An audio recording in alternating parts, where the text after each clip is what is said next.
చిలకలూరిపేటలో TDP, Janasena, బీజేపీలు త్రిముఖ పార్టీలు వేదికగా శంఖారావం పూరించనున్నారు. బొప్పిడిలో నిర్వహించనున్న ప్రజాగలం సభకు ప్రధాని మోదీ హాజరు కానున్నారు. సభా ప్రాంగణం నుండి మరింత సమాచారం మా ప్రతినిధి రమేష్ అందిస్తారు. ఏదైతే చిలకలూరుపేట వేదిక కాబోతుంది, దేశ ప్రధాని నరేంద్ర మోదీ మరి కాసేపట్లో కూడా ఈ సభా ప్రాంగణం చేరుకున్నారు. ఇప్పటికే చంద్రబాబు, పవన్ కళ్యాణ్ చేరుకుంటున్నటువంటి నేపథ్యంలో చెప్పండి, ఈరోజు జరుగుతున్నటువంటి మూడు పార్టీలు 2014 తర్వాత ఈరోజు జరుగుతున్నటువంటి పరిస్థితి ఎలా చూడాలి? ఈరోజు రాష్ట్ర పాలనకి శరమగీతం పాడే రోజు. ఒక రాక్షసుని చంపాలి అంటే ఎన్నో శక్తులు అవసరం. మహాశక్తికైనా సరే 10 మంది అక్కజల్లును పోగు చేసుకొని ఆ శక్తిని సంహరించడానికి ఏకదాటిగా వస్తారు. అలాగే ఒక రాక్షసుని సంహరించే విధంగా ఇవాళ పార్టీలు అన్నీ కూడా కలిపి, బీజేపీ, జనసేన, తెలుగుదేశం కలిపి ఈ రోజున ఈ రాష్ట్ర పాలన అంతం చేయడానికి ప్రతి ఒక్కరు కూడా సన్నిధులై, జన సైనికులు, తెలుగు మహిళలు, వీర సైనికులు లాగా బీజేపీ నాయకులు అందరూ కలిసి ఈ రోజున వస్తున్నారంటే ఈ వైఎస్ఆర్ పార్టీకి మరి రోజులు మూడాయని చెప్పి మనం అనుకోవచ్చు. 5 ఏళ్ల పాలనలో 5 సంవత్సరాలు అనుభవించిన దీన్ని ఇవాళ చాలా రిలీఫ్గా ప్రజలందరూ కూడా ఇదవుతున్నారు. ఈరోజు 3 పార్టీలు కూటమితో ప్రజలకు స్వేచ్ఛా స్వాతంత్రాలు వచ్చాయని చెప్పి సరిగ్గా ప్రజలందరూ కూడా అనుకుంటున్నారని చెప్పి మా భావన. ఇప్పటికే వైసీపీ పూర్తి స్థాయిలో సంక్షేమ పథకాలు అందిస్తున్నాను.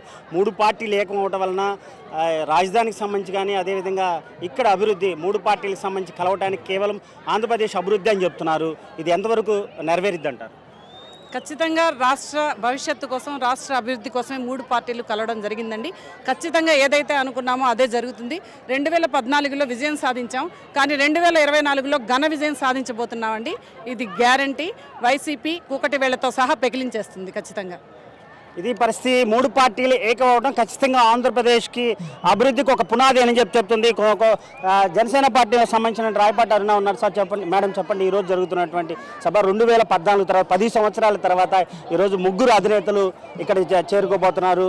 ఏదైతే మరి రాజధాని ఇంతవరకు నెరవేరినటువంటి పరిస్థితి, రాజధాని రైతులు స్వచ్ఛందంగా ఇచ్చినటువంటి భూమి ఇంతవరకు నెరవేరిన ఇది మోడీ వల్ల అవుతుందంటారు? 100% అండి. బీజేపీ ప్రభుత్వం ఇప్పటివరకు అమరావతి రాజధానికి వ్యతిరేకమైన ఎట్టి పరిస్థితుల్లో చెప్పలేదు. పైగా అమరావతి రాజధానికి ఆయనే భూమి పూజ కూడా చేసి వెళ్ళారు. తర్వాత మనం ఒక దరిద్రుడిని అధికారంలోకి తెచ్చుకున్నాం కాబట్టి ఆ దరిద్రం రాష్ట్రానికి పట్టుకొని రాజధాని ఆగిపోయింది. ఇప్పుడు ఈ ఉమ్మడి సభ అనేది రాష్ట్రానికి పట్టిన దరిద్రాన్ని దించే సభగానే భావిస్తున్నాము. 2024లో ప్రజలందరూ ఎలాంటి నాయకత్వాన్ని ఎన్నుకోవాలి అని చెప్పేదే ఈ సభ అవుతుంది. డెఫినెట్గా రాష్ట్రానికి సంబంధించిన కేంద్రం నుంచి రావాల్సిన అన్ని విషయాలను సాధించుకోవాలి అన్నా, అలాగే ఈ అభివృద్ధి దిశగా రాష్ట్రం పయనించాలి అన్నా సరే రాబోయే ఉమ్మడి ప్రభుత్వం అధికారంలోకి రావడం చాలా అవసరం. అలాగే చేతగాని ఒక అసమర్థుడైన జగన్మోహన్ రెడ్డిని అధికారంలో నుంచి దించి అసలు రాజకీయాల నుంచి దూరంగా పెట్టడం అవసరం ఈ రాష్ట్రానికి. మీరు చెప్పండి, ఏదైతే మరి జనసేన కేవలం 24 సీట్లు 23 సీట్లకే పరిమితమైంది, ఇంత దిగజారాల్సినటువంటి అవసరం ఏముందని చెప్పి విపక్షాలు, అధికార పార్టీకి సంబంధించినటువంటి విమర్శలు మంత్రులు చేస్తున్నటువంటి పరిస్థితి ఎలా చూడాలి? దిగజారడం ఏంటి అసలు అర్థం కాదు. దిగజారేది ఏం లేదు.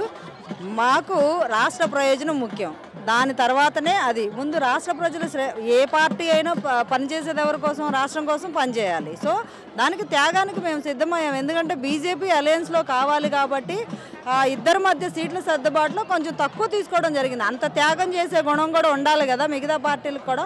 సో దాన్ని అందరూ కలిసి సమన్వయంగా సమిష్టిగా ఎదుర్కోవడం కోసం జగన్మోహన్ రెడ్డి గారిని వ్యతిరేక ఓటు చీలకూడదని, వ్యతిరేక ఓటు చీలడం వల్ల ఎంత నష్టం జరిగిందో 2019లో చూసాం. ఇప్పుడు 5 సంవత్సరాలు ఎంత ఇబ్బందులు పడుతున్నాం చూసాం. మళ్ళీ అలాంటి ఇబ్బందికర పరిస్థితులే రాబోతున్నాయి కాబట్టి అలా ఓటు చీలకూడదు, ఎక్కడైనా ఉమ్మడిగా ఉండాలి, 3 పార్టీల మధ్య ఉండాలని చెప్పి ఆ సమన్వయం కోసం కొంచెం తక్కువగా తీసుకోవడం జరిగింది, ఒక అడుగు వెనక్కి వేయడం జరిగింది. విభజన చట్టంలో రావాల్సినటువంటి అంశాలు అనేకమైన ఉన్నాయి. ఇప్పటికే కాంగ్రెస్ ప్రత్యేక హోదా ఇస్తానంటుంది. మరి బీజేపీ అధికారంలో ఉన్నటువంటి నేపథ్యంలో మరోసారి కూడా అధికారం వస్తుందని చెప్పి ఒక ధీమా వ్యక్తం చేస్తున్నటువంటి నేపథ్యంలో ప్రత్యేక హోదా అంశాలు కానీ, విభజన చట్టంలో కానీ ఏమన్నా ఈ సభలో మాట్లాడే అవకాశం ఉందా మోదీ?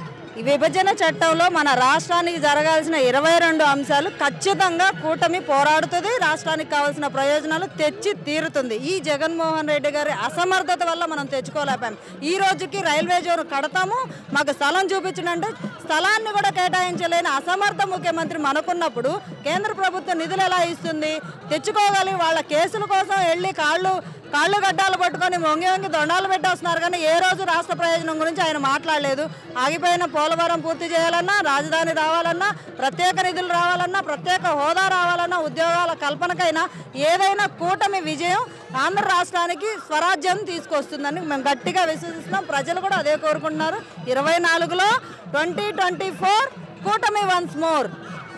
ఇది పరిస్థితి. మొత్తంగా చూసుకుంటే ఏదైతే 10 సంవత్సరాల తర్వాత ఒకే వేదిక పైన ముగ్గురు అధినేతలు వేదిక మీద రానున్నారని చెప్పుకోవచ్చు. మరి కాసేపట్లో కూడా మోడీ సభ కొనసాగిన తర్వాత విభజన చట్టంలో ఉన్నటువంటి అనేక అంశాలు, రాజధానికి సంబంధించినటువంటి అనేక అంశాలు కూడా దీనిపైన ప్రస్తావించే అవకాశం ఉంది.